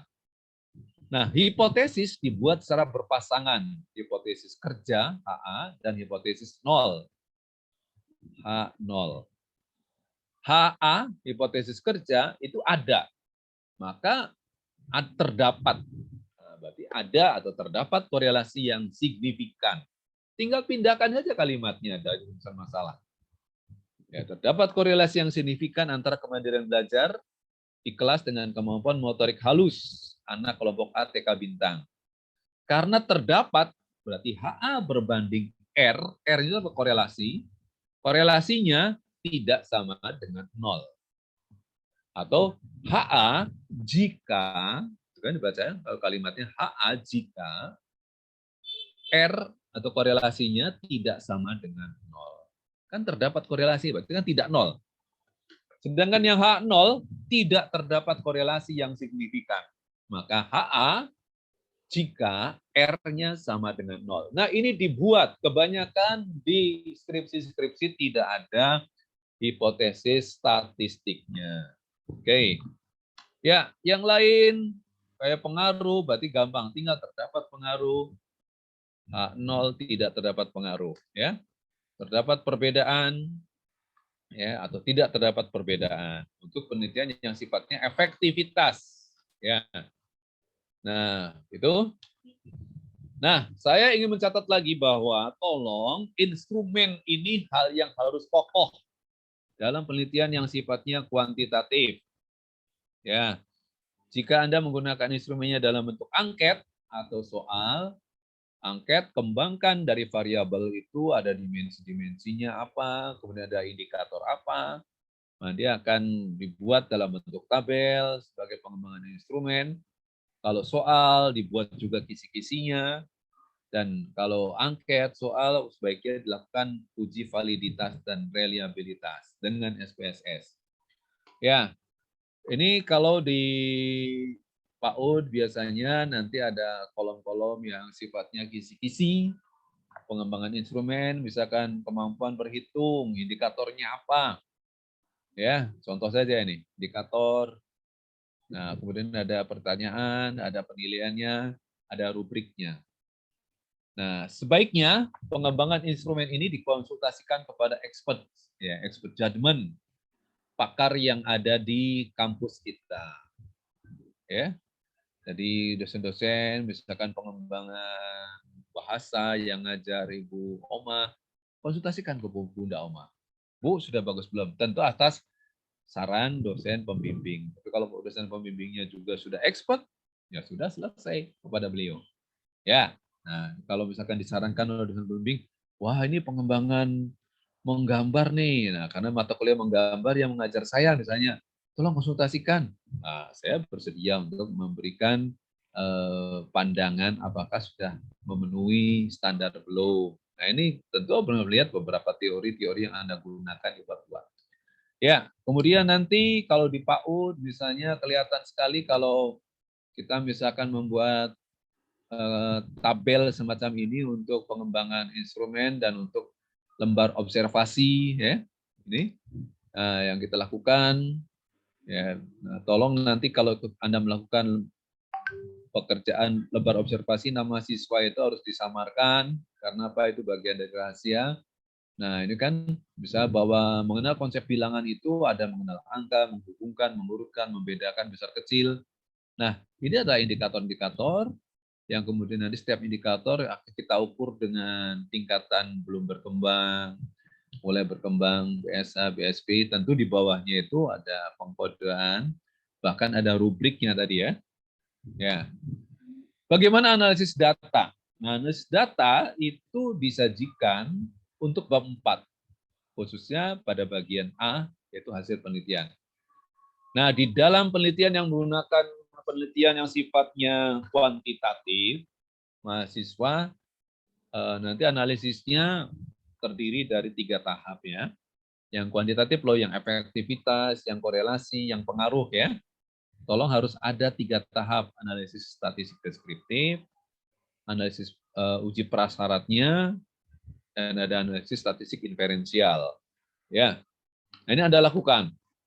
Nah, di dalam bab 4, kalau tadi saya bilang bahwa harus ada uji validitas, maka lakukan. Ya.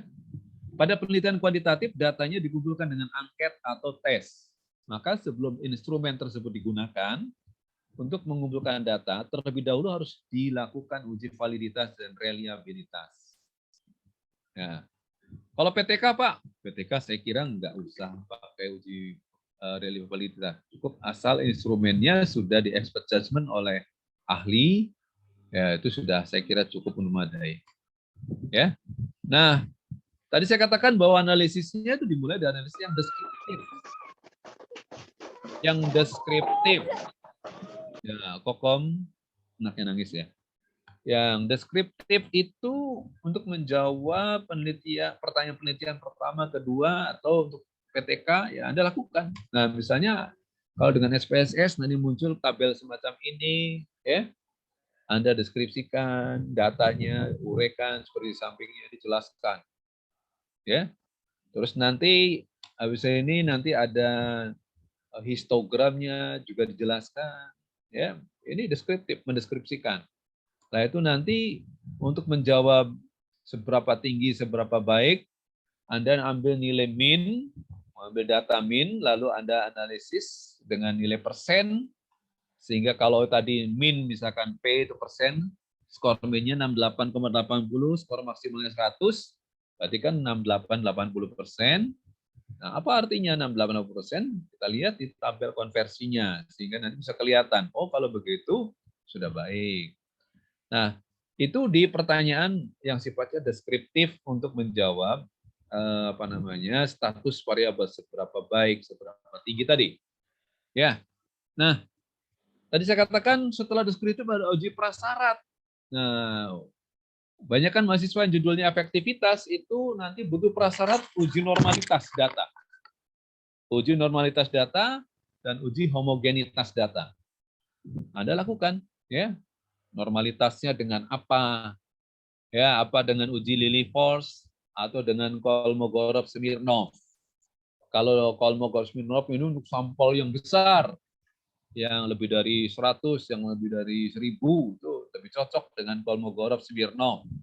Pak, saya kan di PAUD hanya 30, ya udah jangan Kolmogorov-Smirnov, pakai uji Lily-Force, ya. Nah, silakan. Nah, ini nanti hasilnya seperti apa, kaidah pengujian seperti apa, itu lakukan. Kemudian uji homogenitas. Nah, uji homogenitas Anda lakukan, ya. Nah, akan kelihatan nanti hasilnya seperti apa, cara mengujinya seperti apa. Itu di mata kuliah saya sudah ada. Lakukan itu. Nah, bagaimana uji statistik inferensialnya? Kita lihat uji statistik inferensial itu adalah untuk menguji hipotesis. Sehingga pada saat kita akan melakukan uji statistik inferensial, uji apa yang kita lihat adalah rumusan masalah. Rumusan masalah yang kita lihat adalah hipotesisnya. Nah, kalau hipotesisnya, apakah ada perbedaan yang signifikan antara rumusan masalahnya itu antara kemampuan mengenal konsep bilangan sebelum dan sesudah, berarti ini jelas kita harus ngerti. Oh, uji T. Uji T yang mana? Uji Pirate t-test. Jangan menggunakan uji independent t-test. Nah, salah. Kemarin saya sempat uji mahasiswa yang menggunakan desain pre and post test design, kok menggunakannya uji independent t-test. Nah, kalau independent itu kelas eksperimen dan kelas kontrol. Kalau yang sebelum sesudah itu menggunakan uji Pirate t-test. Nah, dilakukan uji Pirate t-test. Apa hipotesisnya? Bagaimana hipotesis statistiknya? Jelaskan di situ, ya, di bagian bab 4. Nah, kemudian hasilnya ambil output uji Pirate-nya. Yang dilihat di mana? Yang dilihat nilai T. Nah, dan nilai T bisa juga nilai signifikannya. Nah, ini penting untuk dipahami. Kemudian kalau bagaimana pengujian hipotesisnya dilakukan di sini.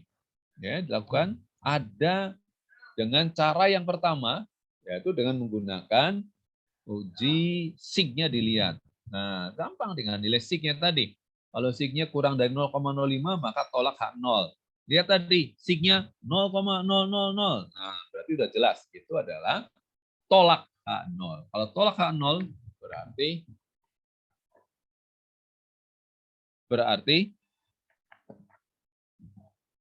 berarti terdapat perbedaan yang signifikan.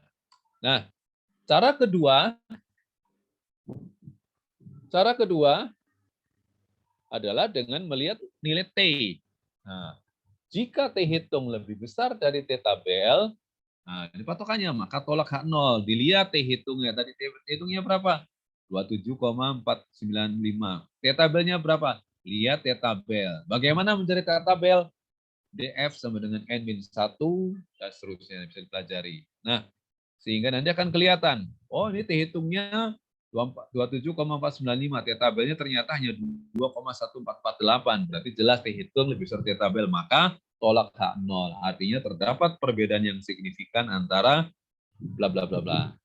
Nah ini pengujian di statistik pada uji beda yang menggunakan Peyote test. Nah terakhir nanti dibuat kurvanya.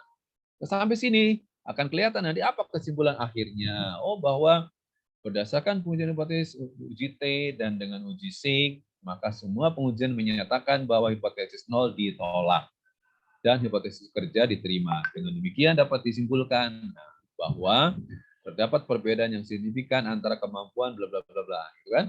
Nah, oke. Kalau yang korelasi bivariat ada caranya. Bagaimana yang regresi linear yang pengaruh? Silakan nanti ada, biasanya PAUD nggak ada nih di sini. Wah ya, ini lebih panjang lagi. Tetap deskriptifnya dijelaskan, kemudian nanti persentase dilanjutkan uji regresi. Asumsinya dulu. Asumsinya banyak. Normalitas lakukan, linearitas dilakukan, multikolinearitas dilakukan, heterokodastisitas dilakukan, autokorelasi dilakukan.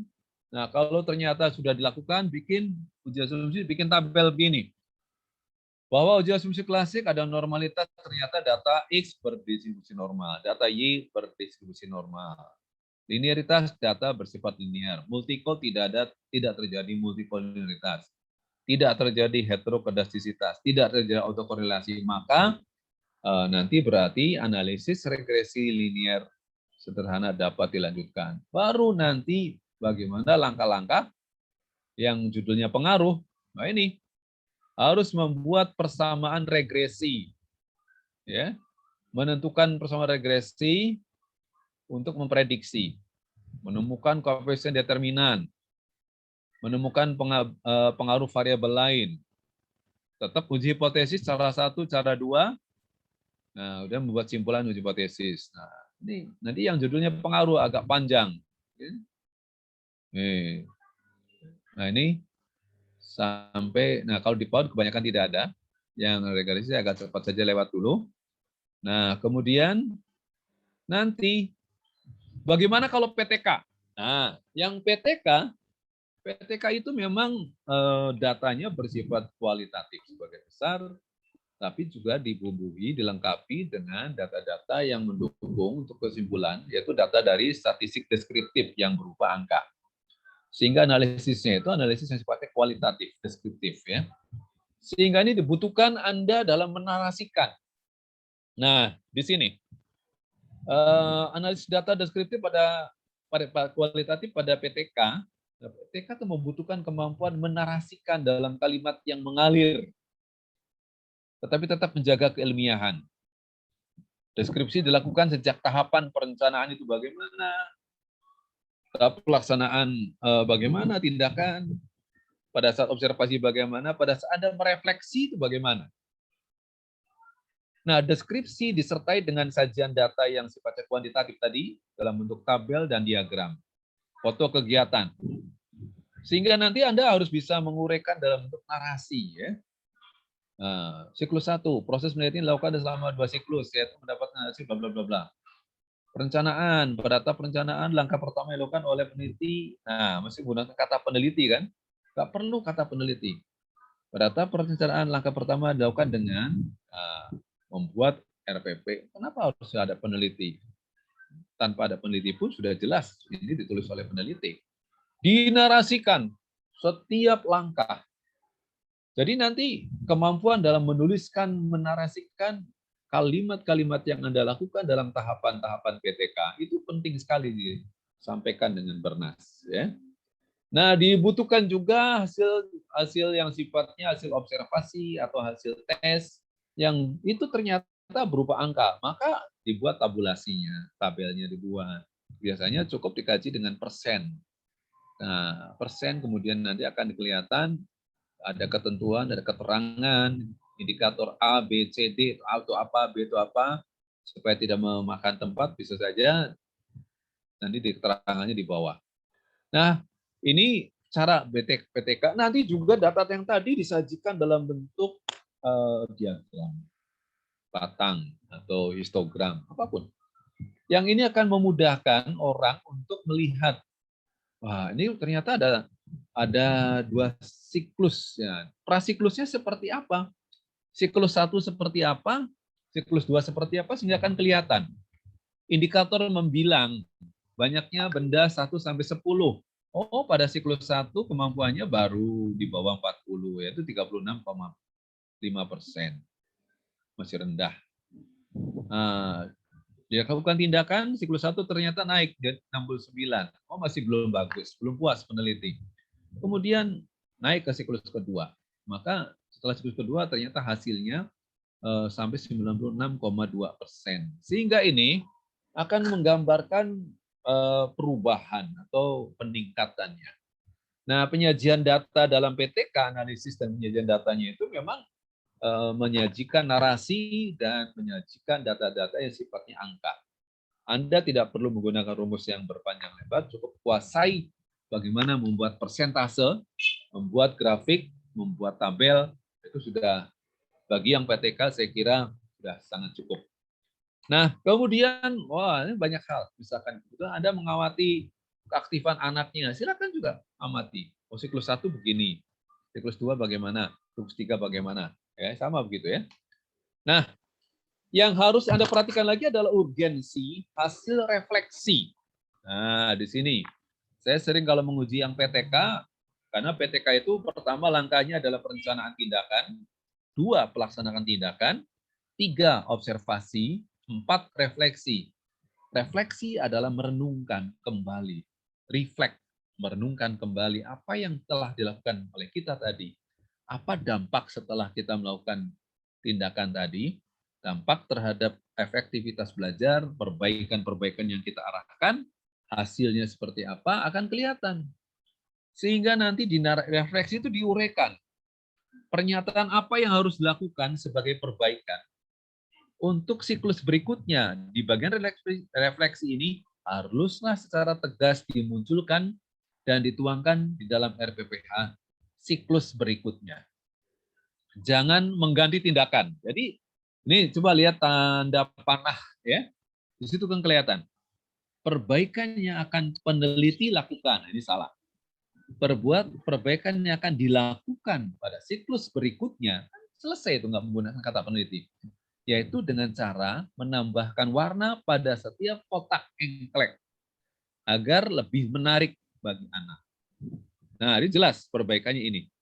Kemudian menghindari anak-anak tidak teratur atau kurang disiplin dalam melakukan permainan engklek, maka anak-anak dibagi menjadi 2 kelompok, itu pengelolaannya.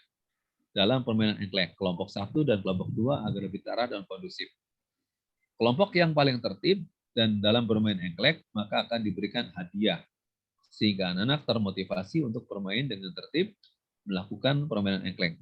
Sehingga peneliti, dapat lebih fokus untuk menilai. Nah, ini adalah statement atau pernyataan apa yang akan diperbaiki pada siklus berikutnya. Nah, ini harus tertuang di dalam tahapan refleksi bagi teman-teman yang menggunakan PTK. Ya, itu ini yang sering sekali lepas dari mahasiswa ketika membuat PTK. Ya. Nah, kalau yang membuat penelitian yang kualitatif, wah saya kira mungkin kalau ada ini juga nanti harus memperhatikan bahwa dalam kualitatif pada umumnya menggunakan Miles Haberman Itu dari pengumpulan data, ada penyajian data, ada reduksi, verifikasi kesimpulan, itu kegiatan yang terus-menerus dilakukan. Nah, ini mungkin nanti kalau ada yang selama ini juga belum memperlihatkan, seringkali mahasiswa hasil wawancara itu tidak ditranskrip, tidak ada data verbatim pada saat pengumpulan. Nah, harusnya ada. Nah, setelah data verbatimnya ada, nanti itu direduksi. Reduksi seperti apa? Itu tidak kelihatan. Nah, harusnya nanti dalam tahapan-tahapan itu ada tahap analisis coding. Dari open coding, axial coding, selective coding, nanti akan ada verifikasi dan kesimpulan. Dan verifikasi minimal ada triangulasi data, triangulasi informan misalnya. Narasumbernya di triangulasi. Oke. Nah, ini transkrip. Jadi kalau mahasiswa yang menggunakan penelitian kualitatif, itu kita mewawancarai satu orang yang kita wawancarai, guru atau tokoh atau orang tua yang kita wawancarai, tulis transkrip wawancara, siapa informannya, kapan, hari, tanggal, waktunya jam berapa sampai jam berapa, tempatnya di mana, apa topik wawancara yang kita adakan, pewawancaranya siapa. Kemudian bikin kolom begini, P itu pertanyaan, J jawaban, pertanyaan, jawaban. Nah, ini yang harus dituangkan sebagai lampiran. Jadi kalau kita wawancarai 10 sekian orang dengan sekian topik, nanti ini punya datanya itu betul-betul dilampirkan dalam skripsi. Ya. Nah, ini harus dilampirkan. Jika tidak ada transkrip wawancara atau data verbatim seperti ini, maka dipastikan penguji skripsi tidak dapat meyakini kebenaran skripsi Anda. Dari transkrip ini nanti baru kemudian dilakukan pengkodingan, mengkode. Nah, ini mengkoding. Nah, contoh saja dalam bentuk warna ya. Ini kita wawancara. Nah, kita wawancara itu ada warna merah, ada jawaban, ada oranye, ada kuning. Nah, nanti itu transkrip. Nanti tahap berikutnya direduksi, dikelompokkan begini.